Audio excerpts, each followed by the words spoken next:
Okay, next question is, what is dry hopping?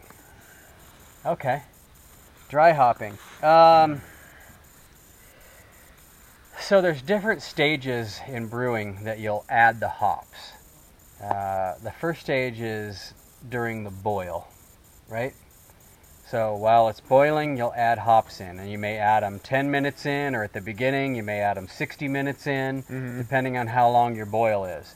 A lot of our boils were from 60 to 70, maybe as many as 90 minutes, usually in the 60 to 70 range. Yeah. And so your hop schedule would be, varied by beer, of course, depending on the types of hops you put in and how much. And you'd put it in at different times, right? But in the boil was the first part. After the boil, after you turn it all off and it's just sitting there hot, you can hop at that point as well. Yeah. And it's still hot enough to where it will probably volatilize a lot of those essential oils, but you still will maintain some of those aromas and some of those hoppy flavors.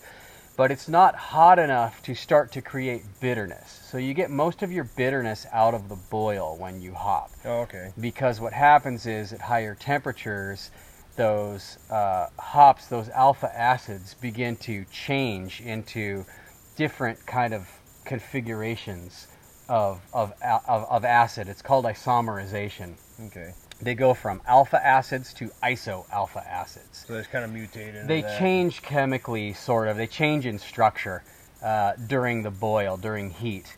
And that becomes bitterness, right? Okay. If you don't add a bunch of heat, you still get a lot of hop flavor and some aroma when you throw them in there at the end, right? So beers that have a huge amount of hop flavor but not a tremendous amount of bitterness probably have either one, a shitload of low alpha acid hops in it, or they're using some kind of combination of hopping, which might be at the end of the boil, and it might include dry hopping.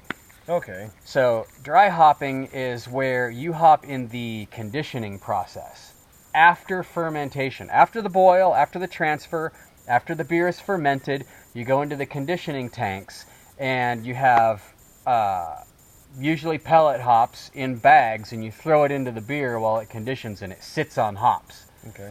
Now this isn't going to add any bitterness whatsoever, and it will add some aroma to it, but it certainly will add a lot of flavor, hop flavor to it. So that's what dry hopping is. Dry hopping is you throw dry, mostly pellet hops in there, sometimes flowered hops, and you condition